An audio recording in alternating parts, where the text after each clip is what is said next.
Olá a todos, sejam bem-vindos a mais um estudo no canal Clamando no Deserto. Nesse momento nós vamos iniciar com atraso, já peço desculpa desde já, a lição número 1, Grande Conflito, ok?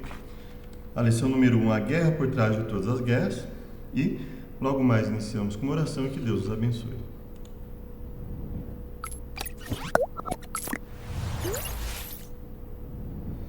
Pai querido, nos conceda a tua sabedoria a falar dos assuntos aqui tratados, nos ajude a entendê-los. Nós imploramos em nome de Jesus. Amém. Essa lição, ela foi produzida, organizada por Mark Finley, evangelista internacionalmente conhecido, vice-presidente da Associação Geral da Igreja Adventista de 2005 a 2010. E depois de sua jubilação, foi chamado a servir como assistente do presidente da Associação Geral. Pastor Finley e sua esposa Ernestine têm 3 filhos e 5 netos. Notas do editor, eu vou ler aqui para nós termos uma noção, né? As perguntas de segunda a quinta, com alternativas de múltipla escolha, são elaboradas para dinamizar e facilitar o estudo. A lição de sexta traz respostas para essas questões. As respostas não excluem a possibilidade de interpretações diferentes em pontos para os quais não há uma clara definição bíblica nem uma posição da igreja. Então, se não há uma posição da igreja ou não há uma clara definição bíblica, ou ambos, né? Ou se há uma posição da igreja, mas não há uma clara definição bíblica, vai haver também alguma diferença aí, muitas vezes, na interpretação, né? Versão bíblica adotada é a Nova Almeida Atualizada, NAA. Outras versões, como Nova Tradução da Linguagem de Hoje, NVI, Nova Versão Internacional, ARC. Almeida Revista Corrigida e a ARA, né? Almeida Revista Atualizada, que costuma ser a mais famosa aí, ou foi durante muito tempo, né? Então, vamos começar com o verso para memorizar, Apocalipse 12, 7 e 8. Então estourou a guerra no céu. Miguel e seus anjos lutaram contra o dragão. Também o dragão e seus anjos lutaram, mas não conseguiram sair vitoriosos, e não havia mais lugar para eles no céu. Então, aqui obviamente começa com aquilo que nós conhecemos como a batalha entre Deus e Satanás, não é? Satanás seria corrompido, uma parte considerável dos anjos no céu, e eles acabaram sendo expulsos, né? E aí nós vamos comentar disso na lição de domingo, nós vamos comentar alguma coisa sobre isso, não é? Bom, a lição de sábado começa da seguinte forma: se Deus é tão bom, por que o mundo é tão mau? Porque o mundo rejeita a Deus, não é? Por que o mundo é mau? Porque o mundo jaz no maligno? Porque Deus quer que o mundo esteja ali, impregnado no mal? Não. Então, o mundo é mau porque quanto mais o mundo rejeita a Deus, pior o mundo fica. Quanto mais nós rejeitamos a Deus, pior nós ficamos. Quanto mais nós aceitamos a Deus, mais o mal, mais a natureza pecaminosa ela vai sendo enfraquecida em nós, até o ponto de ser, inclusive, destruída, não é? A Bíblia chega a usar a expressão fazer perecer, fazer morrer a vossa natureza pecaminosa, não é? Então vamos lá. Por que o mundo é tão mau? Porque o mundo se opõe àquilo que Deus estabelece. Por isso, quanto mais ele se opuser, mais ele vai ficar numa situação de maldade, não é? Então, por isso que o mundo jaz no maligno, porque as pessoas escolhem seguir os instintos, e quando nós escolhemos seguir os instintos ao invés de seguir a razoabilidade, aquilo que Deus estabelece, aí nós temos sérios problemas, não é? Por que coisas ruins acontecem com pessoas boas? Eu vou ler para vocês, né? Vamos ler juntos, Eclesiastes capítulo 8. Veja só o que Salomão diz. Ainda há outra vaidade que se faz sobre a terra, que há justos a quem sucede segundo as obras dos ímpios. Então, pessoas que fazem coisas boas e acontecem coisas ruins com elas. E há ímpios a quem sucede segundo as obras dos justos. Digo que também isso é vaidade. Então louvei eu a alegria, porquanto para o homem não há nada melhor debaixo do sol que comer, beber e alegrar-se. Isso não significa que Salomão está aqui dando uma visão sem Deus, tá? Ele fala a respeito de Deus nos seus livros. Então, obviamente, fazer isso aqui é comer, beber e alegrar-se, mas alegrar-se no Senhor. Porque isso o acompanhará no seu trabalho nos dias da sua vida que Deus lhe dá debaixo do sol. Então, se ele está colocando Deus aqui na equação, obviamente é comer, beber e alegrar-se no Senhor. Quer comais, quer bebais e façais qualquer outra coisa, fazei tudo para a glória de Deus. Então, obviamente, nesse contexto isso fica, não digo nem subentendido que alegrar-se no Senhor, porque ele usa a palavra Deus aqui, inclusive, nos dias de sua vida que Deus lhe dá. Então, ele deixa bem explícito que é para fazer tudo isso, confiando em Deus. Aplicando eu meu coração a conhecer a sabedoria e a ver o trabalho que há sobre a terra, que nem de dia nem de noite vê o homem sono nos seus olhos, então vi toda a obra de Deus, que o homem não pode perceber. A obra que se faz debaixo do sol, por mais que trabalhe o homem para descobrir, não a achará. Ainda que digo sabe que a conhece, nem por isso a poderá compreender. Isso, logo depois de ter falado aqui, dentre outras coisas, de uma das vaidades que é o quê? Porque coisas ruins acontecem com pessoas boas. E aí você pode dizer assim, mas é bom só a um que é Deus. Mas, obviamente, o que a lição está querendo dizer é aqui, por que pessoas que procuram fazer o que é certo, muitas vezes acontecem injustiças na vida dela? O que Abel fez para merecer que Caim tirasse a sua vida? Uma pessoa está andando pela calçada a vida inteira, ela procurou ser um pedestre consciente ali, andar na faixa, tudo certinho, de repente está andando na calçada, vê uma pessoa alcoolizada e sobe na calçada e machuca aquela pessoa ou coisa pior. Obviamente isso é uma injustiça. Um bebê que acabou de nascer e está sendo maltratado pelos pais ou por alguém, o que aquele bebê fez para merecer aquilo? Obviamente isso é uma injustiça. Então o que a lição está dizendo aqui por que coisas ruins acontecem com pessoas boas? Por que acontece injustiça? O próprio Salomão fala, não há resposta que nós tenhamos acesso. Uma das coisas que nós sabemos é que Deus, Ele não vai permitir que isso se levante novamente, ou seja, nós vivemos em um período crítico na eternidade. A eternidade é o infinito. E nós estamos num pedacinho ali, que é esse intervalo que Deus permite que essas coisas aconteçam, deixando assim extremamente evidente o resultado de seguir a vontade dele e não seguir, o caos que acontece no mundo. Quanto mais as pessoas querem se afastar de Deus, quanto mais nos afastamos de Deus, mais o nosso mundo vira um caos, vira um problema. Então fica bem evidente ficam bem evidentes os resultados de se afastar de Deus. Então isso é uma das coisas que nós sabemos, que Deus permite a injustiça e para que isso fique evidente. Agora, isso tem uma série de desdobramentos, de resultados, que nós não compreendemos, não faz parte da nossa capacidade de compreender no momento, e um dia eu acredito que Deus vai nos revelar, mas biblicamente, quanto mais se tentar dar uma resposta definitiva para tudo isso, pior fica.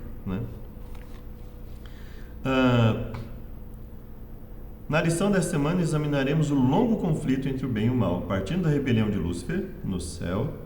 Estudaremos sobre a origem do mal e a longanimidade de Deus ao lidar com o problema do pecado. O amor de Deus é incrível.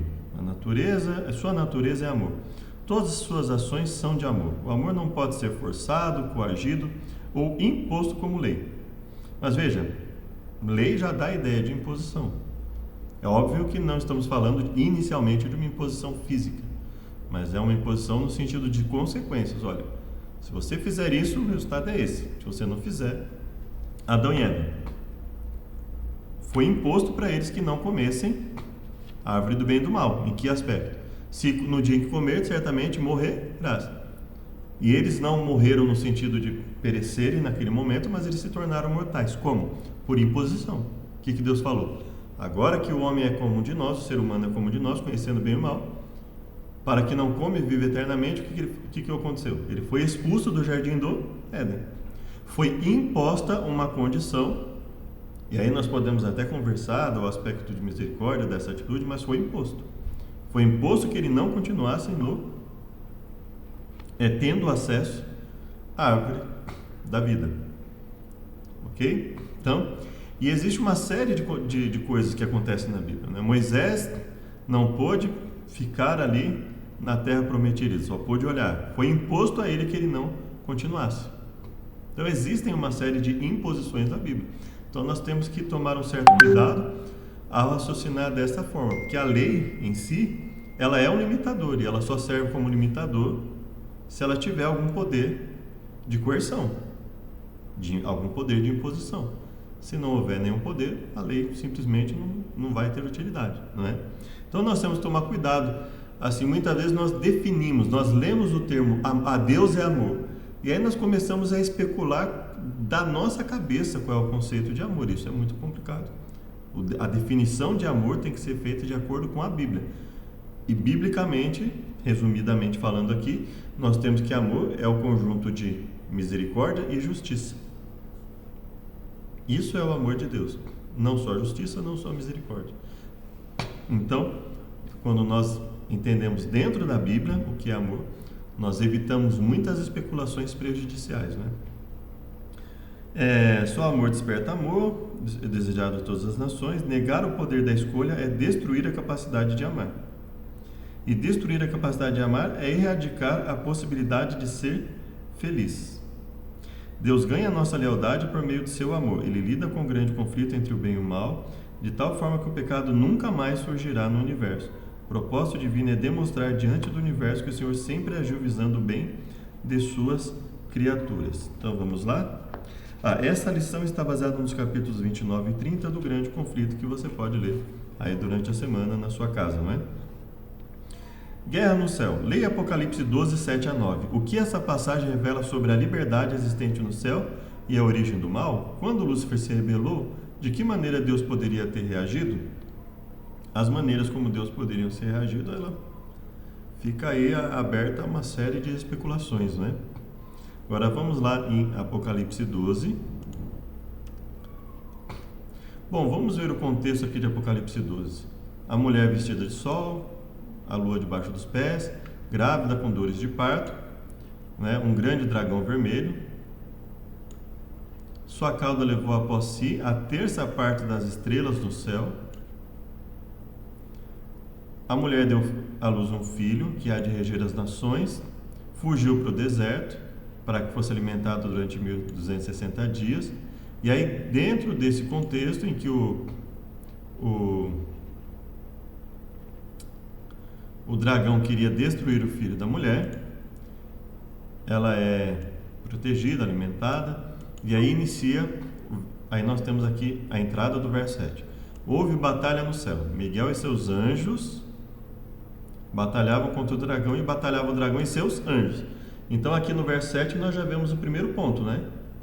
Um grupo de anjos que leais a Miguel e um grupo de anjos ligados leais ao dragão.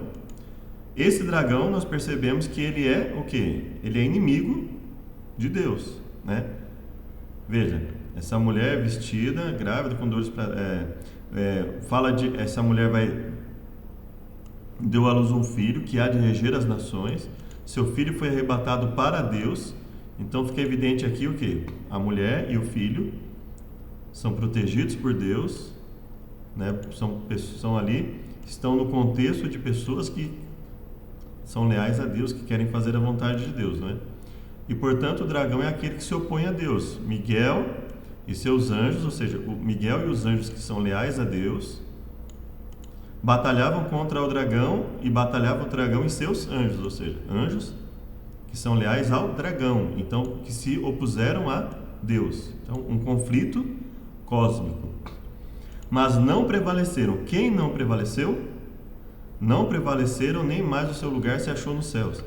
Foi precipitado o grande dragão, a antiga serpente. Então, olha, o Apocalipse aqui vai explicando, né, mais assim, de forma mais explícita aqui.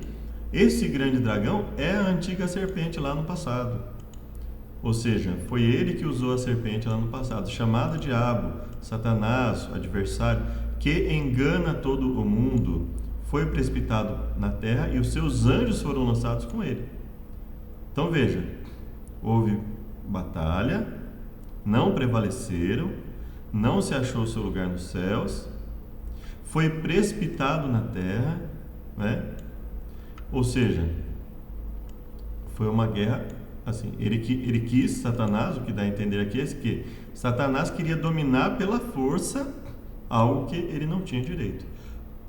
E ele não prevaleceu, foi precipitado, junto com os seus anjos, e aí ouviu uma grande voz do céu que dizia: agora é chegada a salvação, a força e o reino do nosso Deus e o poder do seu Cristo, porque já o acusador de nossos irmãos é derrubado, o qual diante do nosso Deus os acusava de dia e de noite.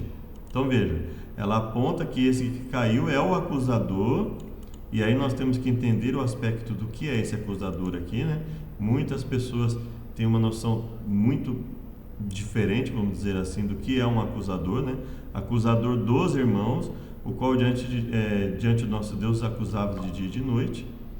Eles o venceram pelo sangue do Cordeiro e pela palavra do seu testemunho, e não amaram as suas vidas até a morte. Alegrai aos céus, né?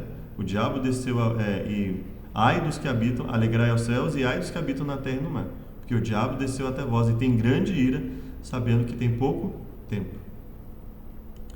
E aí quando ele é lançado da terra, ele persegue, lançado na terra, ele persegue a mulher, etc. Veja, aqui nós estamos falando de um conflito, né? O que essa passagem revela sobre a liberdade existente no céu? Bom, primeiro que ela mostra que a liberdade no céu tem limites, né? Então a liberdade no céu não permitiria Satanás tomar para si atributos que são apenas de Deus. A liberdade no céu não permitia que Satanás passasse impune num conflito em que ele desafiasse por rebeldia o próprio Deus. Então, a primeira coisa que essa passagem nos mostra sobre a liberdade existente no céu é que ela tem limites. A liberdade no céu tem limites. Deus permitiu que Satanás ali arregimentasse um grupo de anjos, mas em um determinado ponto ele falou: não, a partir daqui basta, né? Quando Lúcifer se rebelou, de que maneira Deus poderia ter reagido? Vamos pegar a primeira rebelião, porque Lúcifer se rebelou em algum momento contra Deus, mas essa rebelião não acabou, né? Nós vemos lá, por exemplo, quando ele no livro de Jó, obviamente já havia acontecido o pecado, Adão e Eva, etc. Ele já tinha se manifestado, Satanás ali já havia prejudicado o planeta com seu engano. Ele chega até Deus, ele faz o quê? Ele desafia Deus ali, né? Deus fala: olha, observasse o meu servo Jó, né? E Deus fala da lealdade de Jó, e Satanás fala: não. Ele faz isso por interesse. Então, ou seja, ele colocou ali que Deus ou não é onisciente, ou não tem consciência exata do que os seus seres pensam sobre ele, ou é mentiroso. Ou seja, se ele sabe, então ele estaria mentindo, porque ele estaria falando algo de Jó que não correspondia à realidade. Então, obviamente, foi um desafio. E quando Hassatã, o adversário, ele foi envergonhado, né, que as atitudes de Jó mostraram que o que ele estava falando era mentira, então fica bem evidente para nós aí o quanto ele, por isso que a Bíblia fala que ele é o pai da mentira, né? Porque, ou seja, ele não tem compromisso com a verdade, né? A intenção dele é simplesmente ferir o caráter de Deus, como nós vemos ali em Jó, por exemplo, né? Então Deus poderia ter reagido de várias formas, mas por algo que está além da nossa compreensão, Deus estabeleceu esse momento aqui, um momento finito, entre a queda de Satanás e a sua destruição final, em que o planeta também, os seres humanos também caíram, e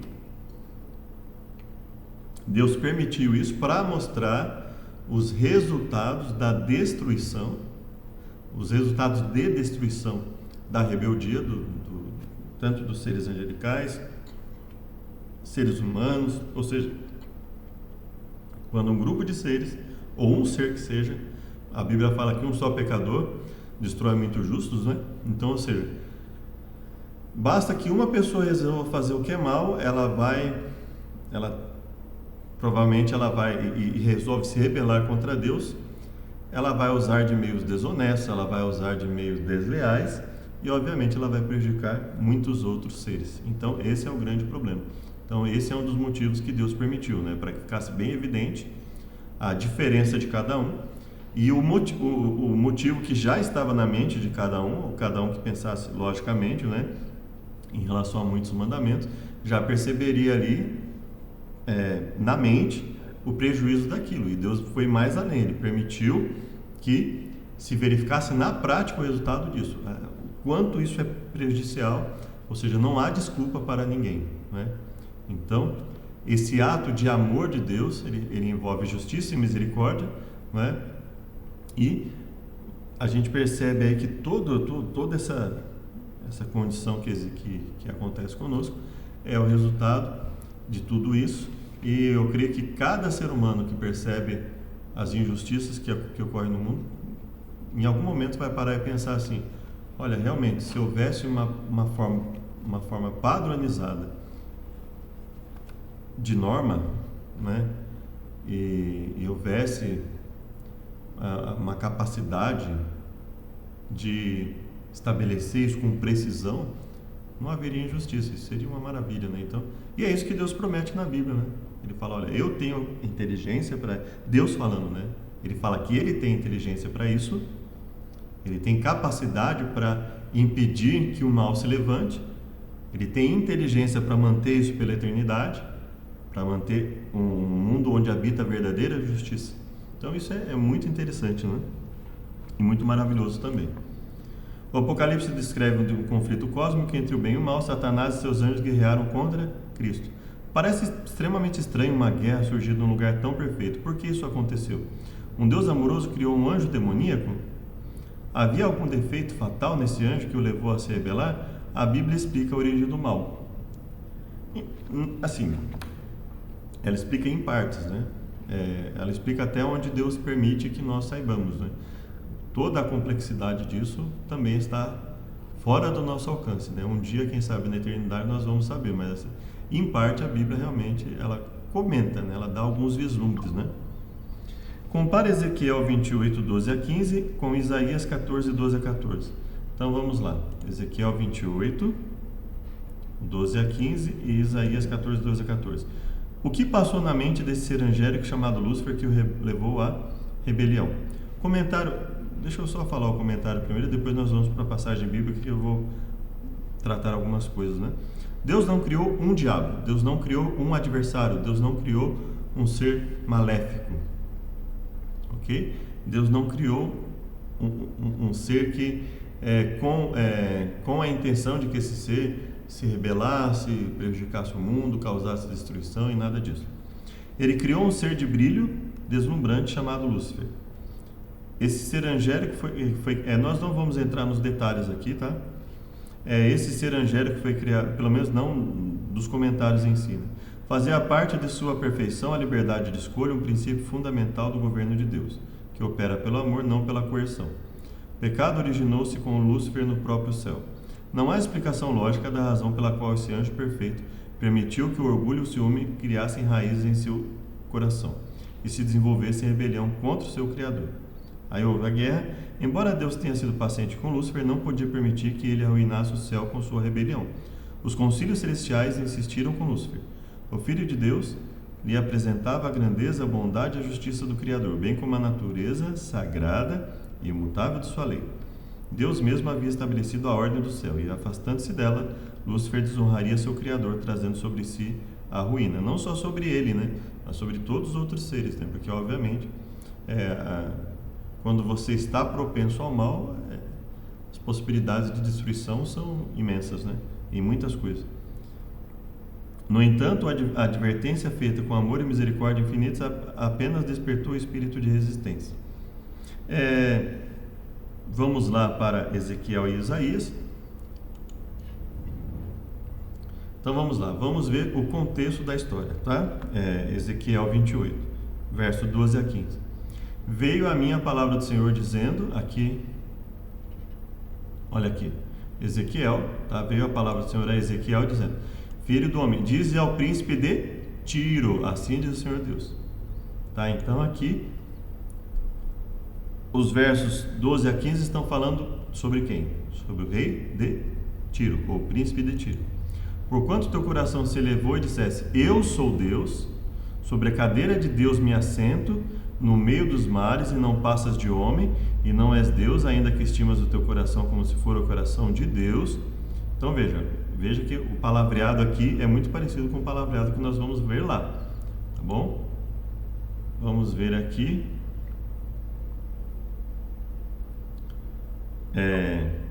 Filho do homem, levanta uma lamentação sobre o rei de Tiro, e diz-lhe, levanta uma lamentação sobre o rei de Tiro e diz: assim diz o Senhor Deus, tu eras o selo da medida, cheio de sabedoria e perfeito em formosura. Estiveste no Éden, jardim de Deus. Vamos pensar o seguinte: o príncipe de Tiro estava no Éden? Não. Então o que nós vemos aqui? Uma hipérbole, um exagero, né? Tu eras o selo de medida, cheio de sabedoria e perfeito em formosura. Pode ser que isso se aplicasse de alguma forma ao rei de Tiro, mas obviamente nós vemos aqui o quê? Uma linguagem bastante exagerada, hiperbólica, né? Jardim de Deus, de toda a pedra preciosa era a tua cobertura: sardônia, topázio, diamante, turquesa, ônix, jaspe, safira, carbúnculo, esmeralda e ouro. Em ti se faziam os teus tambores e os teus pífaros. No dia em que foste criado foram preparados. Nós não vamos entrar nos detalhes aqui, tá? Porque nem daria tempo. Tu eras o querubim, ungido para cobrir, e te estabeleci. No monte santo de Deus estavas, no meio das pedras afogueadas andavas. Perfeito eras nos teus caminhos, desde o dia em que foste criado, até que se achou iniquidade em ti. Na multiplicação do teu comércio, aqui nós, acho que chegamos a comentar inclusive no vídeo, né? Na multiplicação dos teus enganos, das tuas palavras, das suas ideias, encheram o teu interior de violência, e pecaste, por isso te lancei profanado do monte de Deus, e te fiz perecer, ó querubim cobridor, do meio das pedras afogueadas. Elevou-se teu coração por causa da tua formosura, corrompeste a tua sabedoria por causa do teu resplendor, por isso te lancei diante dos reis tipus, para que olhem para ti. Pela multidão das tuas iniquidades e injustiça do teu comércio, profanaste os teus santuários. Eu, pois, fiz sair do meio de ti um fogo, que te consumiu, e te tornei em cinza sobre a terra, aos olhos de todos que te veem. Todos que te conhecem entre os povos estão espantados de ti, em grande espanto te tornaste, e nunca mais subsistirá. Então veja, aqui Ezequiel, falando sobre o rei de Tiro, ele começa a falar uma linguagem de exagero, de hipérbole. E aí a questão é óbvio que isso não prova que ele está falando aqui de Satanás, ele não prova por A mais B que ele está falando de Satanás, mas é evidente que aqui ele usa a linguagem querubim, perfeito nos teus caminhos, ungido para cobrir, no monte santo de Deus, estiveste no Éden. É óbvio que todos esses exageros aqui e o uso do termo querubim, ele nos leva a pensar o seguinte: esse exagero usado em Ezequiel é só um exagero teórico, ou ele tem uma fundamentação, ou seja, existe algo na Bíblia, aqui nós estamos falando especificamente Gênesis a Malaquias, ok? Existe algo entre Gênesis e Malaquias que mostra que um ser real, isso parece se aplicar, ou seja, isso obviamente foi falado para o rei de Tiro, o verso 12 é muito claro, mas isso se aplica a um outro ser, ou seja, Deus estaria usando uma hipérbole baseada em um outro ser, por exemplo. Vamos em Isaías 14, no mesmo raciocínio, 14, 12 a 14. Porque o Senhor se compadecerá de Jacó, os povos os receberão, acontecerá que no dia que o Senhor vier a dar o descanso, proferirás esse provérbio: já quebrantou o Senhor o bastão dos ímpios, já descansa sossegada a terra, já foi derrubada na sepultura a tua soberba. Aí ele fala: como caíste do céu, ó estrela da manhã, filho da alva, Lúcifer, de acordo com a tradução, né? Aqui também existe uma série de questões aqui com o termo Lúcifer, mas nós não vamos falar agora. Como foste cortado por terra, tu que debilitavas as nações. Dizia no teu coração: subirei ao céu, acima das estrelas de Deus exaltarei o meu trono. Subirei às alturas das nuvens e serei semelhante ao Altíssimo. Contudo, levado serás ao inferno, à sepultura, né? Ao mais profundo do abismo. Os que te virem te contemplarão, considerar-te-ão, dizendo: é este o homem que fazia estremecer a terra, que punha o mundo como deserto e assolava as cidades? Então aqui ele está falando de um homem, de uma pessoa, né? Então nós temos aqui falando de uma pessoa. Aqui nós estamos no capítulo 14, tá? Nós não vamos aqui, ó, capítulo 13, peso de Babilônia. Então isso tem a ver com Babilônia. Aí ele fala: o dia do Senhor está perto, eis que vem o dia do Senhor. Por isso a importância do contexto. Não adianta a gente pegar, ó, e Babilônia, ornamento dos reinos, glória soberba dos caldeus, será como Sodoma e Gomorra, quando Deus as transtornou. Os animais selvagens vivarão nas suas casas vazias. Então ele está falando de Babilônia, e aí ele fala de compadecer-se de Jacó, né? E aí ele fala aqui como caíste, e ele fala aqui, olha, este é o homem que fazia estremecer. Então obviamente isso aqui ele está se dirigindo a um ser humano. Mas novamente vamos pensar, o termo usado, né? Estrela da manhã, filho da alva, como foste cortado por terra, tu que debilitavas, dizendo no seu coração: subirei ao céu, acima das estrelas de Deus desatarei meu trono, no monte da congregação me assentarei, aos lados do norte, subirei sobre as alturas das nuvens e serei semelhante ao Altíssimo. Obviamente essa é uma linguagem de exagero, uma linguagem hiperbólica, ok?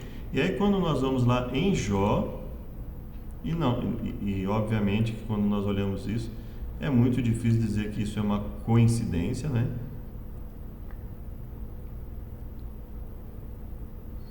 E num dia que os filhos de Deus, capítulo 1, verso 6, e no dia que os filhos de Deus vieram apresentar-se perante o Senhor, veio também Rassatã, Satanás, o adversário, entre eles, e o Senhor disse a Satanás: de onde vens? Satanás respondeu ao Senhor: de rodear a terra e passear por ela. E disse o Senhor a Satanás: observaste tu, meu servo Jó, porque ninguém é na terra semelhante a ele, homem íntegro e reto, temente a Deus, que se desvia do mal. Essa não foi uma conversa amigável, né? Inclusive, até acho que o pastor Sérgio Monteiro, ele chega a comentar, é uma conversa truncada, assim, não foi uma conversa amigável. Deus não fazia questão de rasgar seda com Satanás, né?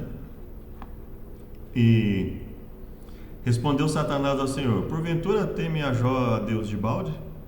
Porventura tu não o cercaste de sébia, ele, sua casa, tudo quanto tem? A obra das suas mãos abençoaste, o seu gado se tem aumentado na terra?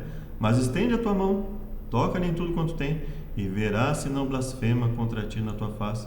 E disse o Senhor a Satanás: eis que tudo quanto ele tem está na tua mão, somente contra ele não estendas a tua mão. E saiu Satã da presença do Senhor. Ou seja, ele foi para lá única e exclusivamente para quê? Ele foi para lá para questionar publicamente, porque a Bíblia não fala ali, os filhos de Deus, veio Satanás também entre eles. Então ele foi ali entre os filhos de Deus único e exclusivamente o quê? Para mostrar mais da sua rebeldia em relação a Deus. Então, parando para pensar, essas características podem ser aplicadas a esse ser que está aqui em Jó? Me parece que perfeitamente, não é? Que essas características podem ser apresentadas, podem ser associadas a esse Rassatã, porque veja, a forma como ele chega até Deus, a conversa truncada que eles têm, a forma como eles questiona a sabedoria, a autoridade e o ato de Deus ser verdadeiro naquilo que ele fala. Então veja, isso obviamente é um ser, e ele parece que só vai ali naquele momento para isso, e assim que Deus dá autorização ele vai embora. Ou seja, obviamente é um ser que se adequa muito bem aos exageros que estão em Ezequiel 21 e Isaías 14. Então me parece que sim, pode-se aplicar Ezequiel 28 e Isaías 14 a esse ser que nós estamos vendo ali em Jó capítulo 1. E portanto, ver que esse ser, se tem um ser na Bíblia candidato a todas aquelas características, literalmente, todos aqueles exageros, um ser que dá a entender que é um ser angelical, que vai até lá, né? Tudo isso, ou seja, ele é o grande candidato ao exagero que está ali, a aplicação do exagero que está ali em Ezequiel 28 e Isaías 14, não é? Embora Deus tenha sido paciente, não podia permitir que ele arruinasse o céu com a sua rebelião. Segunda-feira, Lúcifer engana, Cristo prevalece. Apocalipse 12:4 revela sobre a habilidade de Satanás para enganar. Quanto dos anjos caíram em suas mentiras? Ali nós lemos o verso 4 que fala que ele levou consigo a terça parte das estrelas, que tomada em sentido literal seria o equivalente a um terço dos anjos, né? Tomada em sentido literal, a fração, terça parte, e tomada em sentido simbólico, o termo estrelas, ok? Daria a entender que seria ali um terço dos anjos, ok? Então, assim, a capacidade dele enganar, a gente percebe ali em Apocalipse 12:7, né? Ou seja, ele tem uma capacidade tão grande de enganar que um grupo de anjos se alia a ele para lutar ali no próprio céu. Lutar, e aí Miguel se levanta com seus anjos para se opor a ele, e fica evidente ali que Miguel e seus anjos têm um poder muito maior do que Satanás e seus anjos, e eles não conseguem, dragão e seus anjos não conseguem prevalecer, né, e são expulsos, né, eles são lançados do céu, né. É interessante que dentre as falas de Jesus nós vemos ali uma delas que fala: eu via Satanás caindo do céu como um relâmpago, quando os discípulos ali estavam pregando a mensagem, né? Então nós vemos que a cada momento que nós estamos agindo aqui, espiritualmente existe uma batalha, né? Quando a guerra surgiu no céu, os anjos tiveram que decidir se queriam a Jesus ou a Lúcifer, né? Uma coisa podemos afirmar sobre a guerra no céu: todo anjo teve de decidir a favor ou contra Cristo. E cada um de nós temos que decidir também o que fazer da nossa vida, não é? Vamos lá então agora para Gênesis 2, 15 a 17. Que princípio fundamental do grande conflito esses versos nos ensinam? Vamos ler só dois aqui, né? Gênesis 2, 15 a 17. Tomou o Senhor Deus o homem e o pôs no jardim do Éden para o lavrar e guardar. E ordenou o Senhor Deus ao homem, dizendo: de toda a árvore do jardim comerás livremente, mas da árvore do conhecimento do bem e do mal, dela não comerás, porque no dia em que comeres, certamente morrerás. Então veja só. Condição para obediência, ou seja, pôs no jardim para lavrar e guardar, não faltava alimento.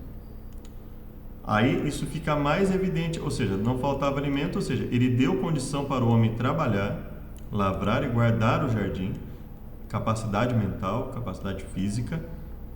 Ordena o homem dizendo: de toda a árvore do jardim comerás livremente. Então veja, pelo menos considerando a tradução aqui, não só comer, mas comer livremente, ou seja, de tudo aquilo que é permitido, ou seja, o ser humano num contexto de liberdade com restrição. De toda árvore comerá do jardim. Obviamente, quando ele fala de toda, aí nós começamos a entender um pouco mais o conceito de todo e toda na Bíblia, em algumas partes. Ele fala de toda árvore. Obviamente, ele está falando de toda com exceção de uma. Então, no nosso linguajar seria de quase todas as árvores.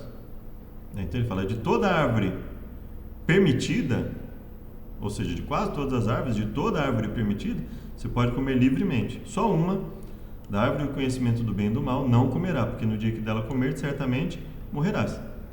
Então veja, liberdade com limite, com restrição. Você fala, uma você não vai poder. Então não foi fome, não foi necessidades, não foi nenhuma necessidade, foi única e exclusivamente, no caso de Eva, foi enganada, né?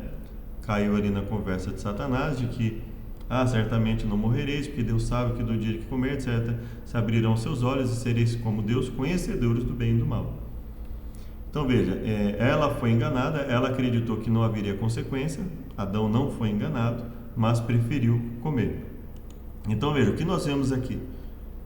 Uma liberdade com restrição, não é uma liberdade absoluta, é uma liberdade com restrição. Ou seja, olha, você é livre para agir, mas no momento em que resolver agir contra a vontade de Deus, haverá consequência. Não é? Quando Deus criou a humanidade, Ele incorporou profundamente no nosso cérebro a capacidade de raciocinar e escolher. Desde a rebelião de Lúcifer e desde a queda do ser humano, Deus chama o seu povo a responder ao seu amor e ser obediente à sua lei, escolhendo servi-lo. O planeta Terra se envolve. Deus criou a Terra perfeita. Lemos na Bíblia que Ele viu tudo que havia, que era muito bom. O Senhor plantou uma árvore no jardim, pois queria ter certeza de que soubesse que tinha uma escolha. Satanás foi à árvore e, visto que Eva se demorava ali, ele disse: é certo que não morrerão. Se você comer, entrará em uma nova esfera de existência, sentirá emoção, sensação que nunca teve antes, né? Deus está privando. Quando Eva e mais tarde Adão fizeram a escolha, abriram uma porta que Deus queria manter fechada para sempre. Do pecado, sofrimento, aflição e doença. Gênesis 3, 1 a 3, Romanos 3, 23 e 5, 12. O que esses versos têm em comum descreva os principais resultados do pecado. Em essência, o comentário da lição: o pecado é rebelião contra Deus. Ele nos separa do Criador, uma vez que Deus é a fonte da vida. Separar-se dele leva à morte. O sofrimento em nosso mundo é basicamente resultado de viver em um planeta devastado pelo pecado. Não significa que toda vez que sofremos ou ficamos doentes é porque pecamos, e sim que cada um de nós é afetado por viver em um planeta assolado pelo pecado. Ou seja, sofremos as consequências de uma série de erros que vêm dos nossos ascendentes e que prejudicam cada vez mais o ser humano estruturalmente, e isso combinado às nossas escolhas erradas, mais as injustiças que ocorrem no mundo, erros de outras pessoas que refletem em nós e, em alguns momentos, de acordo com a nossa comunhão, né, ou em muitos momentos, se estivermos afastados de Deus, nossas ações é que trarão injustiça para o mundo. Então, quando estivermos dispostos a querer justificar o pecado de alguma forma, pensemos nisso, né? Nossa transgressão, ela traz cada vez mais injustiça, não só para as pessoas que estão ao nosso redor muitas vezes, mas uma série de consequências para o mundo inteiro. E aí vamos Gênesis 3. Vamos ler só Gênesis 3, tá? A serpente era mais astuta, disse à mulher: é assim que Deus disse, não comereis de toda a árvore do jardim? E aí ela fala, não, claro que não, né? Então ele faz uma pergunta absurda para começar, para fazer com que Eva comece ali a ter uma certa confiança, e ela responde: não, do fruto das árvores do jardim comeremos, mas da árvore que está no meio do jardim, Deus disse, não comereis. E aí ela acrescenta: nem nele tocareis, para que não morrais. E aí a serpente fala: certamente não morrereis. Então veja que ali aparentemente ele não teve tanta dificuldade assim, né, para tentar. Por quê? Porque ele se aproveitou de um desejo. Veja, Adão e Eva,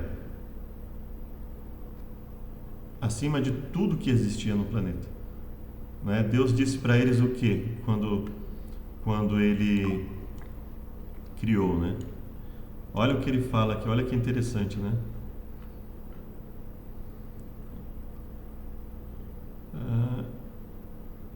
Aqui. Domínio sobre os peixes do mar, aves do céu, gado, sobre toda a terra, todo réptil, né? Abençoou Deus e disse: frutificai e multiplicai-vos. Homem e mulher os criou, e aí fala: multiplicai-vos, enchei a terra, sujeitai-a, dominai. Tá vendo? Olha só. Toda a erva verde. Então veja, tudo voltado ao ser humano. E aí, por que o ser humano caiu? Porque quis mais. Esse é o grande problema que nós temos. Nunca estarmos satisfeitos com o que temos, né? Isso é um dos motivos de pecarmos, né? Vamos pensar, o que é o adultério? É a insatisfação com a esposa, o marido que temos. O que é o furto? É a insatisfação com as posses que temos, ou a insatisfação com o emprego que temos, insatisfação com a necessidade de lutarmos para alcançarmos algo melhor financeiramente. O que é o engano? É uma vontade de conseguir algo, a mentira, né? A vontade de conseguir algo, iludindo alguém, né? Pela insatisfação que temos com a situação que estamos vivendo. O que é ter outros deuses diante de Deus? É a insatisfação com aquilo que Deus nos proporciona, e assim sucessivamente. A cobiça é a mente insatisfeita, querendo aquilo que não nos pertence e que não podemos ter. Então, tudo é a insatisfação do ser humano com aquilo que tem. O amor encontra um caminho. Quarta-feira, quando Adão e Eva pecaram, Deus lhes disse que deveriam deixar seu lar. Dali em diante, viveram com aflição e sofrimento. Teriam de sofrer e finalmente morrer sem esperança? Foi então que Deus deu a promessa de Gênesis 3,15. Inclusive nós temos aqui, eu não vou entrar em detalhes, porque nós já temos aqui um vídeo no canal sobre isso, tá? Porém, inimizade entre você e a mulher, a sua descendência, o descendente dela. Aí nós falamos aí a questão de como Eva teria interpretado isso, com o nascimento de Caim, etc. De um conjunto de raciocínio que nós desenvolvemos ali para entender melhor o contexto, né? O descendente da mulher é Jesus Cristo, Gálatas 3,16. Na cruz, Satanás feriu seu calcanhar, mas Jesus naquele dia esmagou a cabeça da serpente. Leia Hebreus 2,9, Gálatas 3,13 e 2 Coríntios 5,21. O que esses versos nos dizem sobre a imensidão do sacrifício de Cristo? Você já se perguntou se Deus o ama? Olhe para a cruz, para a coroa de espinhos, pregos. Cada gota de sangue, Deus diz: eu amo você, quero estar no céu com você. Você pecou, vendeu-se para o inimigo e é indigno da vida eterna, mas eu paguei o resgate para salvá-lo. Você não precisa se perguntar se é amado, basta olhar para a cruz. Isso é só parte do que Deus realmente nos fala, mas isso faz parte realmente do que Deus nos fala, mas é uma parte que não condiz com o todo, né? Então Deus fala: olha, eu te amo e eu quero quero transformar a sua vida, quero te libertar do pecado, quero fazer perecer a vossa natureza pecaminosa, quero fazer de você uma nova pessoa, nova criatura, nova massa, um ser que lute contra o pecado, que não aceite o pecado como um estilo de vida, a rebeldia como estilo de vida, né? Na Bíblia lemos de um Jesus que veio a este mundo, passou por aflição, decepção, triunfou sobre os principados. Jesus, aquele que criou o cosmos, desceu do céu e não apenas veio ao mundo caído, mas sofreu de um modo que ninguém jamais sofrerá. Veja bem, nós vamos ler aqui, Hebreus 2,9, e aí vou pedir que você também leia na sua casa, né? Então vamos para o livro de Hebreus. Hebreus 2,9. Vemos, porém, coroado de glória e de honra aquele Jesus que fora feito um pouco menor do que os anjos por causa da paixão da morte, para que pela graça de Deus provasse a morte por todos. Convinha que aquele para quem são todas as coisas, mediante quem tudo existe, trazendo muitos filhos à glória, consagrasse pelas aflições o príncipe da salvação deles. Gálatas 3,13.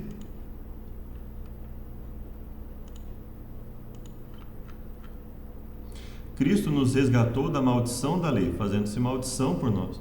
Porque está escrito: maldito aquele que for pendurado no madeiro. Isso tem muita coisa a ser falado sobre isso, né? E por fim, 2 Coríntios 5:21.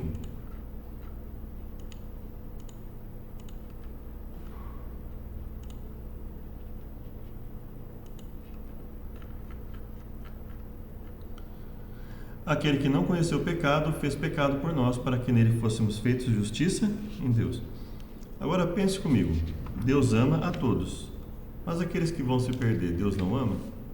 Então isso é uma questão importante para nós. Olha, Deus ama a todos, mas nem todos serão salvos. Então não é uma questão de amor ou não. A questão é como nós respondemos ao amor de Deus e o que é o amor de Deus, né? Então, assim, a nossa noção, a sua noção, a minha noção de amor de Deus, ela é bíblica ou é uma construção que nós criamos? Eu simplesmente leio o texto lá, Deus é amor, e eu começo a especular um monte de coisa sobre o amor de Deus, muitas vezes até para justificar os meus erros, né? Nós temos que tomar cuidado com isso. Por fim, nosso sumo sacerdote, lição de quinta, depois do estudo adicional.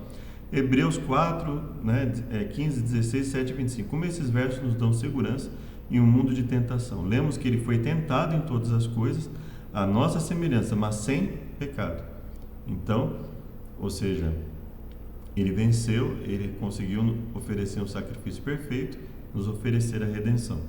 Portanto, aproximemo-nos do trono da graça com confiança, para recebermos a misericórdia e encontrarmos graça para ajuda em momento oportuno.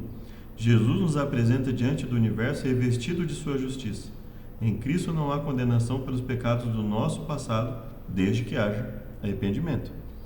Em Cristo nossa culpa não existe e por sua poderosa intercessão o domínio do pecado em nossa vida é quebrado. E João 17. Qual é o anseio de Cristo no grande conflito? Ao ser consumado o grande conflito, Cristo ascendeu aos céus, recusando a adoração dos anjos antes que apresentasse o pedido. A minha vontade é que onde eu estou, estejam também comigo os que me deste. Terminar a sua humilhação, completar-se o seu sacrifício, fora-lhe dado um nome que é acima de todos. O seu desejo, razão de sua morte e intercessão é nos salvar. Ele consola onde há medo, traz paz onde há culpa, perdoa onde há fraqueza e traz força. Sexta-feira. Banindo Satanás do céu, Deus declarou sua justiça e manteve a honra do seu trono. No entanto, quando o ser humano pecou, cedendo aos enganos desse espírito apóstolo, Deus ofereceu uma prova de seu amor, entregando o Filho unigênito para morrer pela raça caída. Na expiação, o caráter de Deus é revelado. O poderoso argumento da cruz demonstra a todo o universo que o governo de Deus não foi, de forma alguma, responsável pela conduta pecaminosa que Lúcifer adotou. Até antes disso, né? Até antes da cruz, né? Desde quando Satanás começou a mostrar quem ele realmente era, né? Os seres já começaram a ver, né? E isso fica cada vez mais evidente, né? E aí, por motivos que estão além da nossa compreensão, a nossa geração veio até agora e em algum momento isso vai se estabilizar, né? A cruz do Calvário, ao mesmo tempo que declara que a lei é imutável, proclama ao universo que o salário do pecado é a morte. Filho de Deus transpôs os umbrais do túmulo, para que por sua morte destruísse aquele que tem o poder da morte. Se Deus sabia que Lúcifer pecaria, por que ele deu o poder de escolha? Quando surgiu o mal, por que Deus não o aniquilou? Qual a reação do universo santo teria se Deus eliminasse Lúcifer de imediato? O conceito de interesse universal no plano da salvação é importante para entender o grande conflito? Bom, quando nós pensamos que o mal sempre existiu como possibilidade, mas nunca como fato, ou seja, nenhum ser, até aquele momento, teve a intenção de realmente ir para a prática ver qual seria o resultado da rebelião contra Deus, né? E aí, ele fez isso, nós não sabemos os motivos de Deus ter feito, não sabemos porque Deus simplesmente não deixou ele seguir o seu caminho de forma isolada, sem prejudicar outros seres, não sabemos, não é? Não sabemos porque o nosso planeta é do jeito que é, porque em todos os detalhes, porque, por exemplo, a pessoa que faz o erro, ela não sofre sozinha com o erro que ela cometeu, porque que outras pessoas precisam estar envolvidas, mas nós sabemos que quando Deus permite, nós não sabemos em todos os detalhes, né? Mas nós sabemos que quando Deus permite isso, Ele mostra que não pode haver um universo em que justos e ímpios convivam. Isso fica bastante evidente. Não pode haver um universo em que seres que querem fazer a vontade de Deus e seres que não querem convivam, porque os que não querem, o que a Bíblia nos mostra? Os que não querem sempre perseguem os que querem, sempre estão insatisfeitos com os que querem, sempre querem impor a sua rebeldia, a sua desobediência, né? Que razões, e aí porque ele não destruiu inicialmente? Porque no momento em que Satanás se opõe, Deus precisa permitir que os seres percebam os resultados da rebelião. E obviamente eles perceberam, né? Que razões houve para a morte de Cristo? Foi para revelar o caráter de Deus, para pagar o preço do resgate pelo pecado? A quem o resgate foi pago? Compartilhe seus pensamentos e justifique-os pela Bíblia, né? Veja, a quem o resgate foi pago? Pense bem. Quem estabeleceu a necessidade do resgate? Se você estabelece quem estabeleceu a necessidade do resgate, você sabe a quem o resgate foi pago, não é? O que significa a expressão grande conflito, não é? E que textos bíblicos falam sobre o grande conflito? Em que aspecto a compreensão dos adventistas sobre o grande conflito é singular? Eu creio que todas as igrejas, elas de alguma forma, todas é muito, né? Eu creio que muitas igrejas enxergam um grande conflito espiritual, Deus, Satanás. O problema é a forma como se enxerga isso e os critérios, né? Então, a questão, a banalização do termo amor de Deus, a banalização do termo graça, a banalização do termo salvação, isso prejudica demais, né? Isso faz com que praticamente os cristãos vivam de forma igual ou pior aos próprios ímpios, né? Por um conceito deturpado de graça. Então nós temos que tomar cuidado com isso e espero que, diante de uma lição tão ampla, né, como essa primeira lição, nós tenhamos conseguido trazer alguns conceitos e no decorrer, essa é uma lição obviamente feita nessa semana, mas que tem utilidade aí para várias vezes, né? Que se você tem o hábito de ter lição na sua casa, você sabe que muitas vezes você pega a lição, você tem a oportunidade aí de pegar alguns tópicos nela e utilizar, aperfeiçoar, etc, né? Que Deus abençoe. Convido para uma oração final. Obrigado, Deus, por tudo que nos tem concedido, nos perdoe, nos purifique, nos auxilie em todas as coisas. Nós imploramos em nome de Jesus. Amém. Muito obrigado e até o próximo estudo.